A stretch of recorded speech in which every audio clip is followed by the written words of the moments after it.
He didn't meet my eyes when he said it. Not once. We were sitting side by side, on the splintered bench outside the courthouse, the kind that leaves fine lines of wood etched in your skin. He played with his cufflinks, too glossy, too pristine for a boy raised in hand-me-downs. Mom, listen. Plans have shifted. A pause. A dry swallow. A practiced smile. It didn't reach his eyes. The guest list's tight. Lily's family, they want something more. Refined. Refined. The word nearly made me laugh.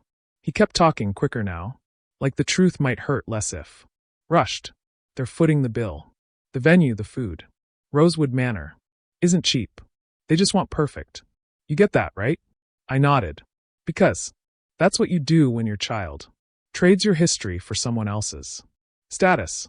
You nod and stay silent, while your son, dressed in another man's future, tells you there's no seat for you. He doesn't know that he's getting married on land I own.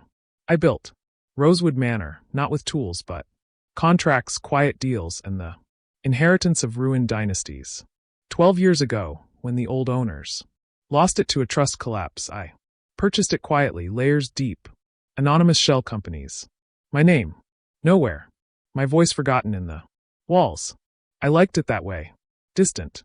Safe. I never thought I'd need to reclaim something just to prove I existed. Lily's mother once called me quaint. I heard it through the bathroom door. A sugar-coated whisper. She's sweet but very small town. Small town. I kept myself small to protect their egos. I wore chain store dresses to their fundraisers. Bit my tongue when they bragged about art I owned. They mistook my quiet for weakness. It was strategy. I could have told them who I was.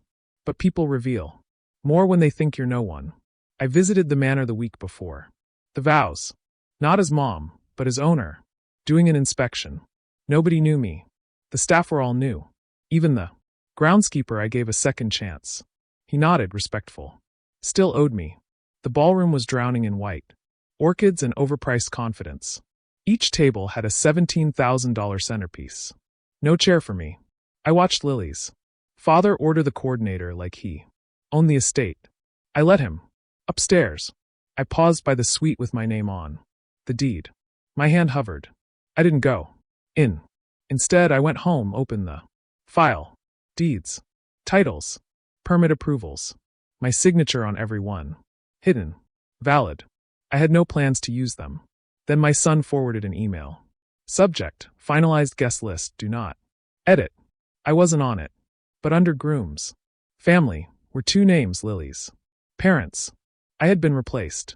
3 days out, I invited them to a tasting. My treat, I said, a little gift. They showed up in pressed linen, drenched in expensive cologne. Lily's mother smiled when she saw me. How lovely you're here. I gave her champagne. Let her chatter. Watched her try to remember if she ever knew my name. We stood in the great hall.